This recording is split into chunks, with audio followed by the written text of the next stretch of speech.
One day series जीतने के इरादे से आज भारतीय टीम प्रतिष्ठित लॉर्ड्स के मैदान पर उतरेगी और उसकी पूरी कोशिश होगी कि वो आज इंग्लैंड को हराकर सीरीज जीत ले।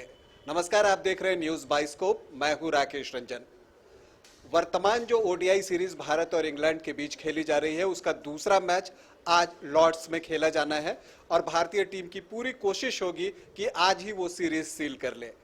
आज के मैच पर बातचीत करने के लिए हमारे साथ हमारे सहयोगी प्रोजेश हैं। प्रोजेश, 1-0 से भारतीय टीम आगे है। पहला वनडे जिस तरह से भारतीय टीम ने जीता है, उसे देखकर भारत का पलड़ा भारी दिख रहा है, लेकिन आप इंग्लैंड को कम नहीं आंक सकते। बाउंस बैक करने के लिए इंग्लैंड की टीम जानी जाती है।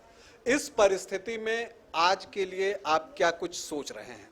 देखिए, जिस तरह से का प्रदर्शन पहले वनडे में भारतीय टीम ने दिखाया है, चाहे गेंदबाजों की बात करें या बल्लेबाजों की, दोनों ने काफ़ी अच्छा परफॉर्म किया है। खास करके तेज गेंदबाज में जसप्रीत बुमराह की अगुवाई में जिस तरह से भारतीय गेंदबाजों ने प्रदर्शन किया है, कहीं ना कहीं इंग्लैंड को सावधान रहना पड़ेगा कि सेकेंड वनडे में भी कि कहीं अगर पिच पर से अगर थोड़ी मदद मिलती है तो भारतीय तेज गेंदबाज काफ़ी घातक साबित हो सकते हैं। इसके अलावा भारतीय बल्लेबाजों के लिए भी जो एक मेंटेलिटी थी, जो इंग्लैंड के जो गेंदबाज हैं, निश्चित तौर पे जो इंग्लैंड की टीम की हम बात कर लें तो उन्होंने खास करके व्हाइट बॉल क्रिकेट में, और अब तो वो टेस्ट में भी उसको बेसबॉल के नाम से लेकर आ रहे हैं, उन्होंने एक खेलने का अपना तरीका बनाया है कि वो अग्रेसिव क्रिकेट खेलेंगे और मुझे नहीं लगता कि वो एक हार से उस पॉलिसी से पीछे हटने जा रहे हैं और उनकी कोशिश होगी कि वो उसी तरह का आक्रामक क्रिकेट खेलें। लेकिन इंग्लैंड की टीम को एक चीज़ तो समझना होगा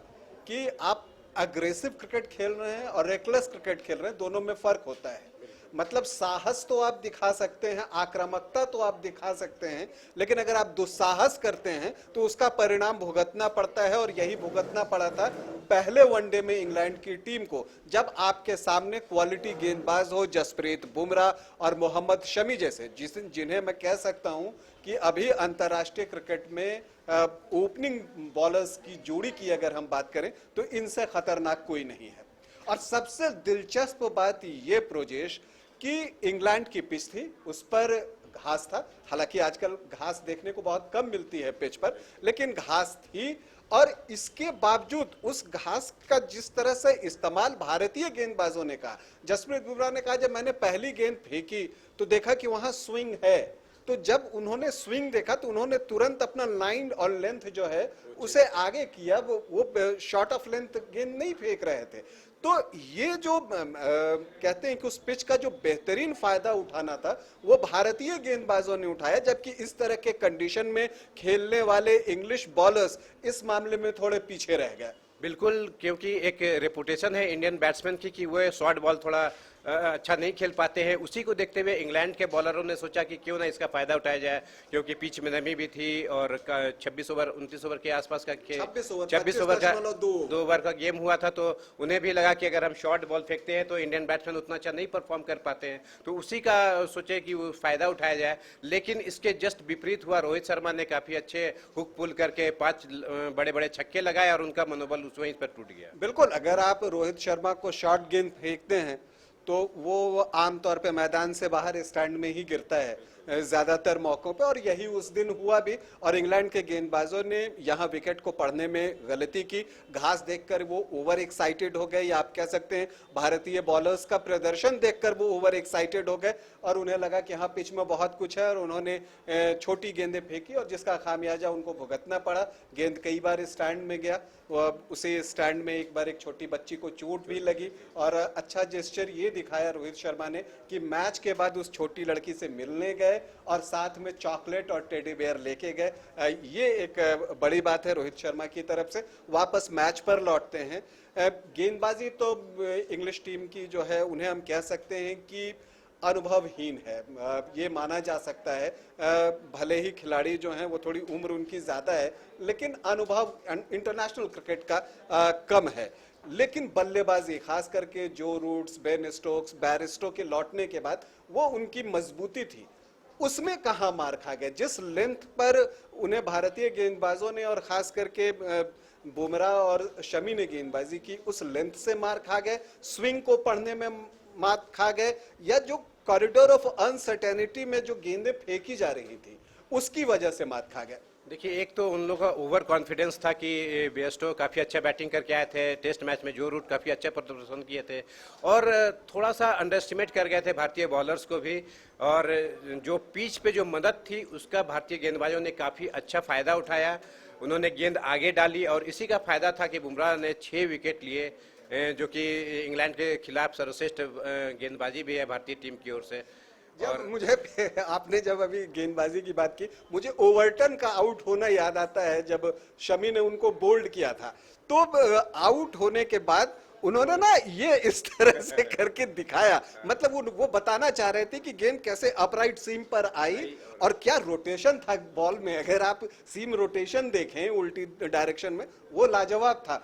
तो इस तरह की बॉलिंग मतलब आप कह सकते हैं कि एक ड्रीम गेंदबाजी उस दिन भारतीय गेंदबाजों ने की। तीनों भारतीय जो तेज गेंदबाज थे, तीनों ने काफ़ी अच्छी गेंदबाजी की। प्रसिद्ध कृष्णा को विकेट एक ही मिला, लेकिन बाद बाकी जो काम था वो ऑलरेडी बुमराह और शमी कर चुके थे, इसलिए हो सकता है उन्हें विकेट कम मिला, लेकिन तीनों जो भारतीय गेंदबाज थे अप टू द मार्क थे और काफ़ी अच्छी जगह पे गेंदबाजी कर रहे थे। और देखिए, जहां तक टीम की बात है तो मुझे नहीं लगता कि अगर अनटिल अनलेस के विराट कोहली फिट हुए हों तो भारतीय टीम में कोई चेंज होने जा रहा है। हाँ, विराट अगर फिट हों तो उन्हें श्रेयस अय्यर की जगह मौका दिया जा सकता है, नंबर 3 पर वो खेलेंगे। हालांकि ग्रॉइन इंजरी है, इतनी जल्दी ठीक होंगे या नहीं, और इस बारे में अभी तक कोई स्टेटमेंट जो है, ऑफिशियल स्टेटमेंट आया नहीं है। कल दोनों ही टीम का रेस्ट डे था तो कोई प्रैक्टिस भी नहीं हुआ कि उसके आधार पर कुछ अनुमान लगाया जा सके। तो हमें मैच शुरू होने का इंतजार करना पड़ेगा कि विराट खेलेंगे या नहीं खेलेंगे। एक बात जो मैंने शुरू में की थी कि वापसी की बात, इंग्लैंड की टीम वापसी के लिए जानी जाती है, चाहे आप 2019 वर्ल्ड कप की बात कर लें या उससे पहले हम 2018 जो भारतीय टीम का दौरा था, बिल्कुल इसी तरह की स्थिति थी। भारतीय टीम T20 सीरीज जैसे इस बार 2-1 से जीती थी, 2018 में भी 2-1 से जीती थी। उसके बाद जब वनडे मैचों की सीरीज शुरू हुई तो पहला मैच वहां पर भारत ने शायद 8 विकेट से जीता था, इस बार 10 विकेट से जीता है। बिल्कुल एक जैसी स्थिति है, एक तरफा मुकाबला था। और दूसरा मैच तब भी लॉर्ड्स में हुआ था और आज दूसरा मैच लॉर्ड्स में हो रहा है। और तब दूसरे मैच में इंग्लैंड ने जबरदस्त वापसी की थी, जो रूट का शतक आया था और भारतीय टीम हारी थी, न सिर्फ हारी थी, तीसरा वनडे भी हार गई थी और फिर सीरीज 1 के मुकाबले 2 से वो लूज कर गई थी। तो हिस्ट्री जो है वो कहीं रिपीट ना कर जाए, इस बात का डर है। क्या लगता है भारतीय टीम वो मौका देगी उसे? देखिए, जो रूट जिस तरह के बल्लेबाज है वो पकड़ के भी खेलते हैं और काफ़ी कंपोज्ड प्लेयर है और रन कंटिन्यू बनाते रहते हैं। तो जो इंग्लैंड की टीम है वो जो रूट के इर्द गिर्द घूमती है, अगर वो सिंगल लेते हैं, क्या क्योंकि उनके पास अटैकिंग प्लेयर्स की कमी नहीं है। बेयस्टो है, बेन स्ट्रोक है, कप्तान बटलर, सभी बैट्समैन काफ़ी अटैकिंग खेलते हैं, लेकिन जो रूट में एक क्वालिटी है कि वो सिंगल डबल रोटेट करते रहते हैं और जब भी मौका मिलता है वो चौके छक्के मारते हैं। तो इस अनुसार देखा जाए तो इंग्लैंड की बल्लेबाजी वाकई में काफ़ी मजबूत है और इंडियन बॉलर्स को आज भी उतनी ही मेहनत करनी पड़ेगी। एक नया डे है तो आज नया से स्टार्ट करना पड़ेगा और उसी तरह से अंकुश लगाना पड़ेगा जिससे कि टीम इंडिया ये सीरीज जीत सके। जी बिल्कुल। तो और जहां तक हम बात करें तो लॉर्ड्स में 18 साल से टीम वनडे नहीं जीती है भारतीय टीम। आखिरी बार 2004 में भारतीय टीम वहां पर वनडे जीती थी। तो ये 18 साल का इंतजार है। 2018 में आप हारे थे। हालांकि पिछले 7 मुकाबलों की बात करें तो लगभग बराबरी की बात है। 3 मैच भारत ने जीते हैं, 3 मैच इंग्लैंड ने जीते हैं, 1 मैच जो है वो बराबरी पर समाप्त हुआ है। तो ये स्थिति है। तो एक बार फिर से हम भारतीय टीम से यही उम्मीद करते हैं और यही चाहते हैं कि हिस्ट्री ना हो रिपीट और भारतीय टीम आज करे इंग्लैंड को डिफीट, ताकि सीरीज भारत के नाम हो। धन्यवाद। इसी तरह से क्रिकेट की खबरें हम आपको देते रहेंगे। देखते रहिए न्यूज़ 22 को।